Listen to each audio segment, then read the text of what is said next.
आदाब, नमस्कार, सत श्री अकाल। मैं डॉक्टर सबा और आज फ्रंट सीट कन्फेशन के इस नए एपिसोड में हम फिर से हाजिर हैं एक नए गेस्ट के साथ।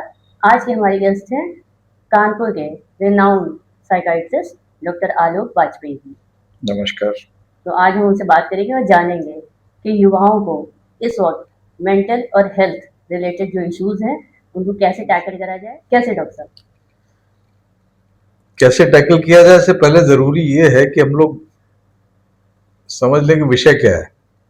ये शब्द जो है मेंटल हेल्थ काफी प्रयोग में है और पुराने समय में मेंटल हाइजीन थी, और एक समय में एक्चुअली अगर आप देखिए तो ये सब शुरुआत हुई थी ब्रिटिश जमाने में।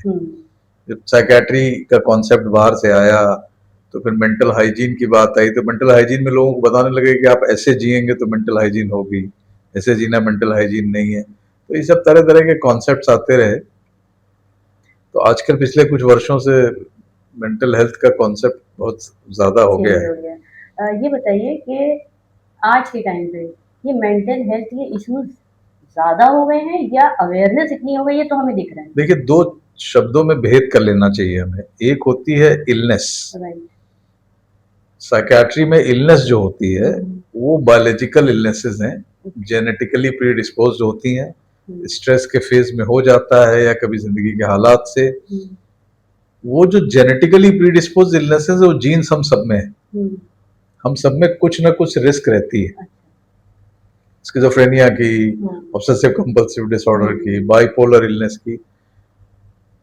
अगर मान लीजिए किसी को रिस्क है 1% नॉर्मल आदमी को, अगर उसके घर में किसी को हो गई तो रिस्क बढ़ के 7-8% हो जाती है। तो ये सारी बीमारियां, प्लस बच्चों में जैसे ऑटिज्म है और ओल्ड एज में डिमेंशिया है, ऐसे कुछ 10-15-20 बीमारियां हैं। अगर सबको कंसोलिडेट कर लें तो कहीं भी जो लोग मेंटल हेल्थ फैसिलिटी में जाते हैं उसमें 15-20%, 25% लोग ये होते हैं, ये बीमारियां हैं जिनको ट्रीट किया जाता है दवा की मदद से। दवा के बाद ठीक होने के बाद उनको रिहेबिलिटेट करने के लिए या कहीं पे भी लाइफ को मेन स्ट्रीम में लाने के लिए और साइकोलॉजिकल इनपुट्स होते हैं। कुछ मरीज में साइकोथेरेपी भी करवा लेते हैं। बाकी 75%, 80% लोग वो हैं जिनको प्रॉब्लम ऑफ लिविंग है, लाइफ के स्ट्रेस हैं, रिलेशनशिप के हैं, करियर के हैं, असफलताएं हैं, आप कुछ सोच रहे हैं, आपके मन की चीज नहीं हुई। ये वो लोग हैं जो लाइफ का संघर्ष एक पॉइंट के बाद नहीं झेल पा रहे हैं, तो वो उनको जो वो ब्रेन में तकलीफ हो रही है तो ब्रेन ही वो रिफ्लेक्ट करके सिम्टम के रूप में आ जाता है।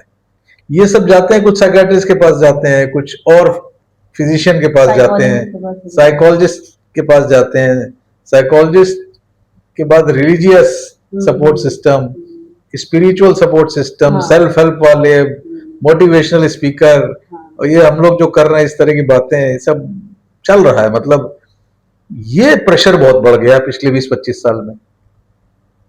इन सबको लोग मेंटल हेल्थ इशू कहने लगे हैं। लेकिन मेंटल हेल्थ डिफाइन करना बड़ा मुश्किल काम है।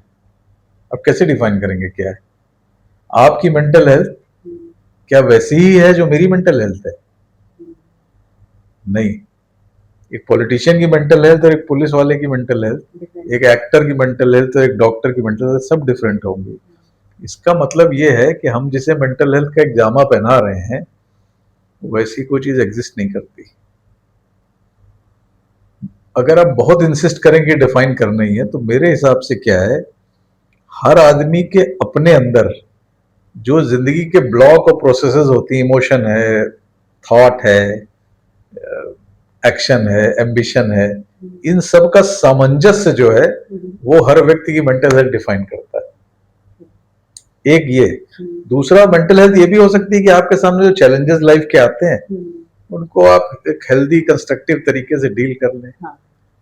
और कभी कभी वो भी बाधा बन जाता है। जैसे आजकल आप जो पूछ रही हैं कि क्या हो गया यूथ को, यूथ को कुछ नहीं हो गया है, हो गया है उनकी ट्रेनिंग को। अभी किसी कोई आईएएस ऑफिसर कह रही थी कि मुझे कभी भी दुख से डील करना नहीं सिखाया गया। तो मैं तो कहता हूँ ये बात बिल्कुल मतलब स्पष्ट कि हमारा एजुकेशन सिस्टम फ्लॉड है टोटली। भाई, भारत का पास्ट का ज्ञान देखें, एंशियंट टाइम का, वो जो सेल्फ की डिस्कवरी और ये सब था उसमें, चाहे वो उपनिषद हो, चाहे बुद्ध हो, चाहे गीता हो, चाहे, एक चीज पे बड़ा जोर था कि कैसे आप सोचें, कैसे आप सफरिंग को झेलना सीखें, कैसे आप चीजों को लेट गो करना सीखें। ये नहीं आता है आज। ये समय के साथ ऐसा कुछ खिलवाड़ हो गया कि बातें आजकल इसके बारे में बहुत हो रही हैं। आप फेसबुक खोल लीजिए, बहुत ज्ञान बहुत चल रहा है, गंगा बह रही है। व्हाट्सएप पे चल रहा है। हाँ, लेकिन कैसे करें ये, इस पुराने जमाने में क्या था, हम लोग बचपन तक भी, कि स्कूल पढ़ाने लिखाने के साथ जिंदगी सिखा रहे थे। तो अब क्या हो गया है कि अब वो जिंदगी सिखाना बंद हो गया है। बस कंपटीशन में दौड़ना भी है। तो ये सोसाइटल प्रॉब्लम है। हुआ क्या है कि ये दुनिया बड़ी ट्रांजैक्शनल हो गई है। ट्रांजैक्शन मतलब हर चीज में एक बार्गेन, हिसाब, गेन क्या करेंगे, ये क्यों करेंगे। हर आदमी, है बच्चा क्रिकेट खेल रहा है तो पिता पूछ रहा है कि क्रिकेटर बनोगे क्या, अरे खेल रहा है, बनना जरूरी थोड़ा ना है। हर चीज जो, तो पहले आज से मुझे अपना बचपन याद है 60s 70s में, कि कुछ काम सिर्फ आनंद के लिए किए जाते थे, हर चीज में गेन थोड़ा होना चाहिए। तो है क्या, मनुष्य का दिमाग अगर आप समझिए, चाहे वो बुद्ध के समय से लेके फ्रॉड के समय तक, हम सब अभी वही हैं जहाँ केव मैन रहता था। वही खाने की नीड, वही सोने की नीड, वही सिक्योरिटी की नीड, वही रिप्रोडक्शन की नीड। लेकिन आदमी का दिमाग थोड़ा जानवरों से अलग हो गया, तो हमें हर चीज में एक मीनिंग देनी है, हमें गेन करना है। रेस्टलेस दिमाग है, कुछ ना कुछ करते रहना है। कोई, आप देखिए, कुछ सेटल नहीं रहता। आप अभी एक एक्ट कर रहे हैं, वो आपकी डिजायर है उस वक्त की, और वो आपने कर ली। अगर आपको उस वक्त मना किया जाए तो आपका दिमाग मानेगा नहीं। तो बच्चे हैं, यंग लोग हैं, उनका थिंकिंग ब्रेन उनका डेवलप होता है 20 21 साल की उम्र में, और पैदाइश से लेके 17 18 20 साल तक जो जो एनवायरनमेंट उनको दे रहा है, उससे उनके ब्रेन का नेटवर्क बन रहा है, जिसको आम भाषा में अगर आप चाहें तो कंडीशनिंग कह सकते हैं। हम सब कंडीशनड एनिमल्स हैं, और हमारा जो अभी वर्तमान है, इसकी सोच हमारी डेवलप हो रही मेमोरी से हमारी। तो अब मेमोरी का बैगेज, आपकी कंडीशनिंग, प्लस आपकी अपनी डिजायर, आपका ब्रेन का नेटवर्क, वो आपको पुश कर रहा है, तो आप एक समय पे कुछ कर लेते हैं, फिर आप उसको सही गलत जो आपको सिखाया गया उससे आप इवेल्युएट करते हैं, आप फिर भी करते रहते हैं, जैसे एडिक्शन होते हैं। अच्छा, सही गलत की आपने बात करी, मैं आपसे जानना जी, चाहती हूँ कि सही और गलत है क्या? सोसाइटल क्योंकि मुझे रूल, ऐसा लगता है कि हर इंसान का सही गलत अलग अलग होता है। एक लार्ज लेवल पे सोसाइटी जब डेवलप हुई, पहले जब सोसाइटी नहीं थी तब, तो सही गलत सोसाइटल डेवलपमेंट के लिए इसलिए कि ज्यादातर लोग एक फ्रेम में रहे, वरना एनार्की फैल जाएगी, हर आदमी कुछ भी करने लगेगा। ये सारे इंस्टीट्यूशंस जो है, एजुकेशन है, ऑर्गेनाइज्ड रिलीजन है, मैं ऊपर वाले से कनेक्शन की बात नहीं कर रहा हूँ, ये रिचुअलिस्टिक ऑर्गेनाइज्ड रिलीजन जो है, शादी है, ये सब इंस्टीट्यूशंस हैं। इन इंस्टीट्यूशन ने एक फ्रेम बनाया कि भाई ऐसे रहोगे सब लोग इसके अंदर, थोड़े बहुत वेरिएशन के साथ, तो सब ठीक, सब लोग रह लोगे। उसका एक इरादा पॉजिटिव था, लेकिन अब इरादा पॉजिटिव होना और नतीजा पॉजिटिव होने में बड़ा फर्क है। तो उसमें गैप पैदा हो गए, जेंडर इनइक्वलिटी पैदा हो गई, कास्ट इनइक्वलिटी पैदा हो गई, रिलीजियस प्रॉब्लम पैदा हो गए। ये मिसयूज था, एक अच्छे आइडिया का मिसयूज था। तो वैसे ही है, बच्चे कुछ करते हैं या अडल्ट भी कुछ करते हैं, उस समय आपने किया, आपने आनंद उठाया कि नहीं उठाया, कंप्लीट हुआ कि नहीं हुआ आपकी डिजायर। अब आप काफी समय बाद, अब सडनली आपके दिमाग में कुछ आ गया, गिल्ट, किसी भी वजह से, तो अब आप पास्ट की कहानियां उठा उठा के अगर गिल्ट करोगे तो अंतहीन मसला है। तो आधी मिजरी तो इससे पैदा हो रही है। बच्चों से को पढ़ो तो उस समय पढ़ेंगे नहीं, फिर कहेंगे देखो करियर नहीं बना। तो अब उस समय नहीं पढ़े, इसके जड़ में जानते हैं क्या है? इसके जड़ में है कि बहुत कम लोग एक्चुअली सोच पा रहे हैं कि क्या करना चाहिए उनको। मेजॉरिटी नहीं सोच पाती, वो ऐसे कंडीशन व्यवहार जी रहे हैं कि ऐसा बताया गया तो ऐसा पढ़ लो, तो करियर बना लो, पैसा कमा लो, गाड़ी बना लो, ये बना लो, बच्चे पैदा कर लो, ये कर लो, शादी कर लो, क्योंकि सोसाइटी इसी पे प्रीमियम देती है। तो आज के यूथ का सबसे बड़ा साइकोलॉजिकल कॉन्फ्लिक्ट यही है कि वो डायरेक्शन लेस है, और वो फ्रीडम भी हमने चाहता है, दिया ही नहीं उनको फ्रीडम भी डायरेक्शन, चाहता है। हमने उनको सिर्फ मटेरियल सक्सेस बताई है ना। हम्म, मटेरियल सक्सेस जो है वो अमेरिकन मॉडल ऑफ हैप्पीनेस है, उनके कॉन्स्टिट्यूशन में लिखा है हाँ हैप्पीनेस, हाँ और हैप्पीनेस मीन्स प्रॉपर्टी, हाँ। मनी। ये हम्म, हमारे यहाँ ये नहीं था, हमारे यहाँ साथ रहना, हमें आपको साथ शेयर करना। हम्म, इसलिए पहले जो गलत सही हो जाता था उसको लोग भूल भाल के एक दूसरे को माफ करके आगे बढ़ जाते थे। आज आदमी के दिमाग में गलत सही तो छोड़िए, उसके दिमाग में एक आइडिया आ जाए, वो उस आइडिया को वो इतना ऑब्सेसिव ढंग से मंथन करके। मंथन करता है जिसका नतीजा कुछ निकलना नहीं है। अच्छा, पास में कोई इवेंट हो चुका है, ठीक है, अब आप उसका क्या करेंगे? आप रिवेंज ले लीजिए, आप लड़ दीजिए, आप डिस्ट्रॉय कर दीजिए, कर दीजिए, क्या फर्क पड़ने वाला है? ऐसे डिस्ट्रॉय हो जाएगा, तुम जल्दी कर लो। लेकिन लोग अगर ये समझ ही नहीं पा रहे हैं कि उनकी एक थॉट प्रोसेस उनको परेशान करे रखे हुए है। मेंटल हेल्थ का सबसे बड़ा चैलेंज यही है कि हर साइकियाट्रिस्ट और साइकोलॉजिस्ट आपको बता देगा, हम लोग तो पेशेंट देखते हैं और दवा लिख देते हैं कभी, लेकिन मैं थोड़ा दवा के बियॉन्ड जब उनसे बात करने की कोशिश करता हूँ, जहां उनके बिलीफ सिस्टम को आप चैलेंज करेंगे या बताने की कोशिश करेंगे कि तुम्हारी थॉट प्रोसेस थोड़ी सी गड़बड़ है, वहां वहां रेजिस्टेंस आ जाता है। तो मतलब वो वर्क जो अपने ऊपर करना चाहिए बदलने के लिए, वो लोग बड़ा मुश्किल पा रहे हैं उसमें। और ये सबसे बड़ी रिस्क है फ्यूचर की। क्या रिस्क है? आप सोल्यूशन कहाँ ढूंढ रहे हैं? बाहर बाहर ढूंढ रहे हैं। अंदर है सोल्यूशन तो आपको बदलाव है। आप बाहर से मदद ले सकते हैं, आप रिलीजियस लोगों से मदद ले लीजिए, पेरेंट्स से ले लीजिए, स्क्रिप्चर से ले लीजिए, है ना, आप जो मदद लेनी। लेकिन इवेंचुअली तो जिनसे आप मदद ले रहे हो उन्होंने भी कहा करो खुद। कृष्ण अपनी लड़ाई, कृष्ण कहाँ लड़े थे अर्जुन के लिए? तो खुद लड़ो। बुद्ध ने कहा बुद्ध ने कहा अपना करो, गांधी ने कहा अपना करो। ये बताइए कि आजकल यूथ में अल्कोहलिज्म और सब्सटेंस यूज बहुत ज्यादा बढ़ रहा है, अवेलेबल हो। प्लस एडिक्शन एक बायोलॉजिकल इलनेस भी होती है, एडिक्शन इलनेस। अच्छा, ओके। वो, हाँ, जो लोग स्ट्रेस के रिस्पॉन्स में एडिक्शन करते हैं वो थोड़ा प्रॉब्लमेटिक होता है। नहीं, स्ट्रेस वाला एडिक्शन तो अलग हो गया, कि उनको कोई प्रॉब्लम है तो उनका तो शराब पी रहे हैं या वो सब्सटेंस यूज कर रहे हैं, अब्यूज कर रहे हैं उसका। लेकिन बाकी बीमारियां, आजकल आप देखिए जगह जगह बार बन गए, पब्स बन गए और यूथ उसमें जा रहे हैं, आप देख ही रहे होंगे। पहले छुप के पीते थे ना, तो अब वो जो सामने हो गया ना, तो सामने हो गया, तो लेकिन आप, अरे आप एक्सेसिव उसका यूज एक्सेसिव तो हो गई बेटा। Youth is about excess only, but that is no, that is not, no, it's not harmful. Youth always was like this.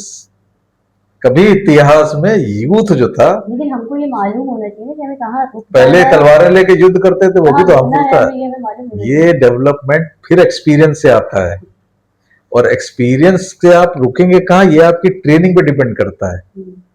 अगर आप उद्दंड है, आजकल बच्चों को सजा क्या है? कुछ नहीं, बड़ी बड़ी गाड़ियां मिली हुई हैं, कोई पकड़ा, पुलिस पकड़ती तो पिता छुड़ा लेते हैं उसको। Again it is all about parenting, it is all about this only, it's all about society. भाई आप बात समझिए, जितनी एडिक्टिव चीजें होती हैं, वो चाहे बिहेवियरल एडिक्शन भी एक चीज होती है। आप जरूरत से ज्यादा अगर पूजा भी करें तो वो भी एडिक्शन है, जरूरत से ज्यादा रिचुअल करें वो भी एडिक्शन है। कुछ भी आप एक्सेसिव करने लगे। तो एडिक्शन में जो केमिकल ब्रेन में जाते हैं वो आपको एक सेंस ऑफ यूफोरिया देते हैं, सेंस ऑफ फीलिंग गुड देते हैं। वही तो वो चाह रहा होता है, वो तो पड़ा हुआ है डिप में। तो आपके पास ऐसे पेशेंट आते हैं? हाँ, सारे बच्चे क्या, मैं तो आईटी का भी काउंसलिंग, जो बिल्कुल एडिक्शन हो गया उनको, तो आप छूट जाते, मतलब मेडिकली उनका छुड़ा, मेडिकली भी चाहिए, मेडिकल तो चाहिए होता है, क्योंकि जो ब्रेन की केमिस्ट्री चेंज हो गई वो तो दवाई चेंज करेगी। फिर थोड़ा साइकोथेरेपी से मैं कोई और साइकोलॉजिस्ट बेसिकली चाहिए होता है कि उनका जो गड्ढे में दिमाग पड़ा हुआ उसको निकाल के कुछ हायर गोल पे डाइवर्ट करें। हाँ, मतलब अपने आप को डिस्कवर करें। देखिए लाइफ में देखो दोस्त, क्या रखा है, आप नहीं डिस्कवर करेंगे तो भी जीवन का वही अंत है, आप डिस्कवर कर लेंगे तो भी वही अंत है। तो सारे path lead us nowhere, so at least walk on a path where you have your heart. Simple, it is true for you, it is true for me, it is true for everybody. ये भी आजकल youth में कि life meaningless हुई जा रही है, life का पर्पस ढूंढ रहे हैं। तो जब आपने उतना ज्ञान दे दिया है उनको, वो क्या गलत कह रहे हैं? आपके स्क्रिप्चर्स भी तो यही कह रहे हैं, आपके स्क्रिप्चर्स की बॉटम लाइन में यही तो लिखा है वो पहले पढ़ते नहीं थे, अभी इस पे सब आ गई न्यूज। कि तो पत्थरों पे जब एम्प्टीनेस आती है बच्चों को तो बच्चे मार ढूंढते निकलते हैं, पहले सन्यासी बन जाते थे। वो भी माँ बापों को दिक्कत है, कोई बच्चा आज की तारीख में कहते मैं सन्यास लेना चाहता हूँ, मैं सूफी फकीर बनना चाहता हूँ, वो भी दिक्कत है उनको। तो हमारी पिछली जनरेशन और उसकी पिछली जनरेशन जो मटेरियल मॉडल ऑफ लाइफ बनाया ना, कि कमाओ कमाओ कमाओ, फिर कंपैरिजन, फिर जेलसी, फिर ग्रीड हमेशा से थी, है महाभारत के समय से चल रही है। हम बैलेंस नहीं कर पा रहे हैं, पॉपुलेशन ज्यादा हो गई है, हम ऑप्शन कम फुलफिलमेंट के नहीं दे पा रहे हैं लोगों को। जैसे कोई बच्चा क्रिकेटर बनना हो, कानपुर में कहाँ खेलेगा, हर जगह तो बिल्डिंगें खड़ी कर दी है ना। हम बचपन में जिन पार्क्स में जाते थे, वहां सब में किसी में हॉल बना हुआ है, किसी में कुछ बना हुआ है। अकेडमीज में थोड़ा डेवलप होता है, आदमी को खुले मैदान चाहिए होते खेलने के लिए। मैदान भी है कुछ एरिया कम है, कम है, लेकिन वो तो आप बात समझिए, आप हमने अपने बच्चों की जिंदगी क्या कर दी है।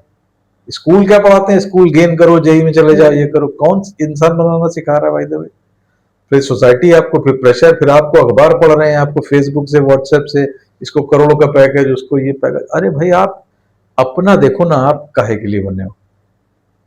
ये जब आप नहीं बात करोगे तो फंसेंगे लोग, फिर लोग फ्रस्ट्रेट होंगे, वो काम, उनका हृदय कुछ और है, काम वो कुछ और कर रहे हैं। तो नेचुरली फिर अल्कोहल अवेलेबल है, फिर ये मजा तो होता है उसमें, क्योंकि उतनी देर के लिए तो उतने दिन कष्ट दूर कर देता है, काम नहीं कर रहा है, एकदम हवा में उड़ रहा है। फिर जब दिमाग एडिक्ट हो गया, आप कोई भी ज्ञान देते रहिए, उससे कुछ होने वाला नहीं है। तो मॉरल साइंस ना बनाए इसको या तो बीमारी समझे और बीमारी दवा से ठीक करी जाए और बाकी थेरेपी की जाए उनकी। अच्छा, एज अ साइकाइट्रिस्ट ये बताइए कि अगर किसी को ऐसे सुसाइडल थॉट्स आ रहे हैं जी, पैनिक अटैक्स आ रहे हैं, तो कब उसको डॉक्टर की मदद लेनी चाहिए? तुरंत। अगर कोई चीज अनकंट्रोल्ड हो रही है और आपको लग रहा है कुछ हो रहा, तुरंत मदद ले ले। दवाएं बड़ी इफेक्टिव हैं, दवाएं तो ठीक पैनिक अटैक ठीक ही कर देती है। सुसाइडल आइडियाज के लिए तो बड़ी हेल्पलाइन है भारत में, टेलीमानस है, योर दोस्त है। लेकिन एक जो पास में यार हाथ पकड़ना कैसे रोकोगे? एक युवाओं में ये एक हिचक रहती है कि हम अगर किसी को बताएंगे तो वो हमें जज करेंगे। वो जज इसलिए करेंगे भाई सोसाइटी में गैप्स इतने हैं, तो वो अपनी ये प्रॉब्लम शेयर नहीं कर पाते हैं, फिर वो जाके नेट पे ढूंढ रहे होते हैं। तो नेट ने तो एक ऑप्शन दे दिया जहाँ पे एनोनिमस से सामने वाला जज नहीं कर रहा होता। और हमारी सोसाइटी में तो तुम्हारे रंग से भी जज करेंगे, लड़कियों ने भी जज करेंगे, इस पे अब कास्टिस्ट काम करोगे तो फंसोगे। बंदा क्या करे?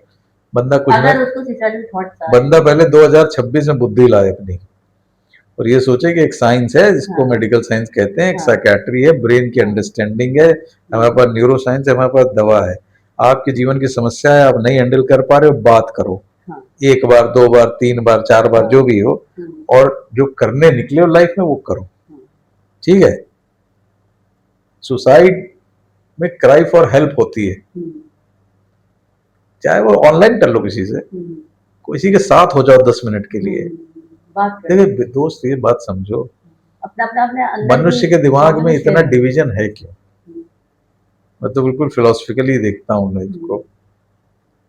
यार एक मनुष्य दूसरे मनुष्य को गले नहीं लगा सकता, एक मनुष्य दूसरे मनुष्य से बिना कंडीशन प्रेम नहीं कर सकता, और एक दूसरे का हाथ पकड़ के सपोर्ट नहीं कर सकता, तो कर क्या सकता है मनुष्य? एक एम्पैथी नाम की चीज है, मतलब to put my self into your shoes, ये ह्यूमन माइंड को दी गई है बायोलॉजिकली। आपके चेहरे पे उदासी होगी, आप मुझे नहीं बताएंगे तो भी मुझे पता चल जाएगा। इवन मैं अपना हाथ हिलाऊंगा तो वही ब्रेन के एरिया जो मेरे में एक्टिवेटेड है आप में हो जाएंगे। जब इतना दिया है तो हम लोगों ने क्यों बाधाएं पैदा कर रखी? ये सोसाइटी ने जो अच्छे रूल बनाए थे उनका ये मिसयूज हो गया सब, कि ये तुम जो प्रेम नहीं कर सकते, तुम कैसे मुझसे कर सकती हो, मैं तुमसे कैसे कर सकता हूँ, तुम ये हो, तुम वो हो, क्या चल रहा है? अच्छा, आप ये भी देख रहे हैं कि आज का जो नया युवा है वो इन बैरियर को तोड़ना चाहता है। बिल्कुल, इसीलिए और परेशान है, बिल्कुल उल्टी दिशा में जाने की कोशिश कर रहा है। इसीलिए मुझे लग रहा है वो जानबूझ के कर रहे हैं कि सोसाइटी तंग आ गया है। रिबेल्स हर समय में होते थे, गांधी जी के समय में थे, कृष्ण के समय में थे, रामायण में थे। रिबेल तो यूथ का काम है, उसको कंस्ट्रक्टिव दिशा भी मत दीजिए, उसको आप ऑप्शन बताइए, फिर वो चूज कर लेगा। और बात यह है कि 80 साल 85 साल के लोग 20-22 साल के लड़कों का जीवन निर्धारित कर रहे हैं दुनिया भर में। बदलते हैं नहीं लोग, वो पुरानी कथा नए बच्चों को बताना चाहते हैं, फंसेंगे सब। क्योंकि ये नहीं बदल, एक तरफ आप इलॉन मस्क की टेक्नोलॉजी की बात कर रहे हो और एक तरफ बच्चों से कह रहे हो नहीं बेटा ये करो, तो कैसे होगा? आप उसको ये बताइए कि ये चीजें दुनिया में ऑप्शंस हैं, हमारे हिसाब से ये ठीक है, तुम अपना देखो, करो, एक्सपीरियंस करो, तो ठीक हो जाएंगे सब। ढूंढेंगे, अपना ढूंढने दीजिए, डरते क्यों? हम लोग डरते हैं, हमें डर लगता है कि अगर ये ढूंढेंगे, हम अपने फियर से उनको कंट्रोल करना चाहते हैं, तो हम बड़े आजकल सोसाइटी बड़ी कंट्रोल फ्रीक हो गई है। कंट्रोल करने की कोशिश कर रहे हैं, इसीलिए यूथ रिबेल फिर वो रिबेल करेगा ही, हमेशा रिबेल करता था। रहता है कि साइकाइट्रिस्ट को दिखाएं कि साइकोलॉजिस्ट को दिखाएं। साइकेट्रिस्ट मेडिकल डॉक्टर होता है, इमीडिएट हेल्प वो करेगा। साइकोलॉजिस्ट भी कर सकता है, लेकिन साइकोलॉजिस्ट को ढूंढना बड़ा मुश्किल काम होता है, क्योंकि ट्रेंड साइकोलॉजिस्ट है नहीं। चप्पे चप्पे साइकोलॉजिस्ट है, हाफ ट्रेंड, अनट्रेंड, और उन्होंने मोबाइल से भाषा सीख ली है और वो दे डू मोर हार्म। किसी भी साइकोलॉजिस्ट के पास जाइए, प्लीज चेक द क्रेडेंशियल्स कि वो एमफिल है कि नहीं है, क्लिनिकल साइकोलॉजिस्ट है कि नहीं है। अब नए सिस्टम आ रहे हैं, एमफिल हटा दिया गया है, एमएससी साइकोलॉजी एंड ऑल, पर आधे से ज्यादा जो लोग अपने को साइकोलॉजिस्ट कहते हैं वो अनट्रेंड लोग हैं, वो किसी क्लिनिकल सेटअप में उन्होंने काम नहीं किया है, वो सिर्फ कुछ शब्द हो इधर उधर सीख साख के, कुछ टेस्टिंग तरीके बातें कर करके, वो कॉमन सेंस बातें क्लिनिकल सिचुएशन में काम नहीं करती। तो साइकाइट्रिस्ट के पास जाए, साइकाइट्रिस्ट गाइड कर देगा। साइकाइट्रिस्ट से दोनों चीजें देखी हुई है ना, साइकोथेरेपी भी देखी है और मेडिकल भी देखा है, तो पहले आपकी मदद कर देगा, फिर वो गाइड कर देगा और आपको मेडिकली भी सपोर्ट फिर गाइड भी कर देगा किसके पास जाना है। मतलब अगर आपको मेंटल इश्यूज हैं या सुसाइडल थॉट्स आ रहे हैं या डिप्रेशन है, एंजाइटी है, तो आप ये ना सोचे कि हमको कोई जज करेगा और हम किसी से ना कहें। आप कहिए, डॉक्टर साहब ने कहा आप अपने दोस्त से कहिए, कोई दोस्त नहीं है तो आप डॉक्टर के पास जाइए। ये सोसाइटी में भ्रम है ना कि पागल है। हाँ, यही दैट इज द पॉइंट। बीमारी अलग है, जिसे आप पागलपन कहते हैं वो लिटरेरी शब्द है, सभी पागल हैं, कोई कंस्ट्रक्टिव कोई डिस्ट्रक्टिव। बीमारी का ट्रीट करो, लाइफ की जो समस्या बात करो, ठीक करो। कि इंसान अपने गलत बिहेवियर को ये कह के जस्टिफाई करता है कि मेरे साथ पास्ट में ऐसा हुआ था इसलिए मैं ऐसा हो गया हूँ। फ्रॉइड, सिगमंड फ्रॉइड जो थे, वो कहते थे man is not a rational being, is a rationalising being. हमारा ब्रेन में डीप अनकॉन्शियस होता है 90%, 10% कॉन्शियस होता है बस। हम जो कॉन्शियस माइंड हमारा वही जानता है जो हमारा अनकॉन्शियस माइंड उसको भेज रहा होता है। अनकॉन्शियस माइंड सेंसेशंस लेके, उनका परसेप्शन लेके, मेमोरी, इमोशन से कंपेयर करके खटखट एक कहानी बनाता है, 500 मिलीसेकंड में आ जाती है। आप अंदर से मनुष्य दो चीजों से डरता है, फियर ऑफ डेथ और fear of being left alone. Left alone के चक्कर में वो सोसाइटी से कॉन्फॉर्म करता है, वो अच्छे कपड़े पहनता है कि वो चोजन वन हो जाए, मेरा ध्यान आप पे चला जाए, आपका ध्यान मुझ पे चला जाए। ये आ रहा है बायोलॉजी से, वो रिप्रोडक्टिव और ये सब से। तो आपका ब्रेन एक डिसीट क्या पैदा कर रहा है, वो आपके अंदर एक सेल्फ, आपकी आइडेंटिटी जो आपने सीखी है रिलीजन से, इससे, है ना, कोई कहीं पैदा हुआ, आप मुझ में आप में कोई फर्क थोड़ा ना। आप कहोगे मैं सबा हूँ, मैं कहूँगा मैं लो, आप कह दो कि हम कुरान पढ़ते हैं, हम कहेंगे गीता पढ़ते, क्या फर्क पड़ा? कुछ नहीं। लेकिन हम लोग अपनी आइडेंटिटीज बना लेते हैं। तो जब भी कुछ ऐसा होता है हमारे मन के विपरीत, मन के विपरीत जरूरी नहीं कि बाहर से ही हो, हमारे दिमाग में हमारे कोई मन के विपरीत आ गया तो हमारे अस्तित्व हिलने लगता है, वो इनसिक्योरिटी में चला जाता है। तो अब इतना अगर आपका कलेजा हो बुद्ध और गांधी जी की तरह कि हम अपनी गलती मान लेंगे, तो हमें हर वक्त अपना अस्तित्व खत्म करना पड़ेगा, तो हमारा दिमाग चाहता नहीं, वो तो एक कहानी क्रिएट कर देता है। वो कहानी तो बड़ी आसान है, दूसरे को ब्लेम करना, लेकिन जी आप दूसरे के कंटेक्स्ट में रहे, वही है belonging, fear of being left alone. तो आप चाहे लड़ रहे हो तो भी आप दूसरे से जुड़े हैं, आप प्रेम में हो तो भी दूसरे से जुड़े रहना हमारी मजबूरी है, समझ गई? तो इसलिए करता है वो, कहानी ये बना लेता है, क्या फर्क पड़ता है उससे, हमारे साथ ऐसा हुआ। अरे यार तुम्हारे साथ हुआ, कुछ हुआ मान लो, मेरे हिसाब से अगर उस चीज से मुक्त होना है तो उसको भूल जाओ।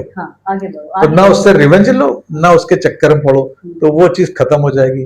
लेकिन अगर आप कहोगे ऐसा हुआ तो हम ये करेंगे, इसका मतलब you are keeping that memory alive.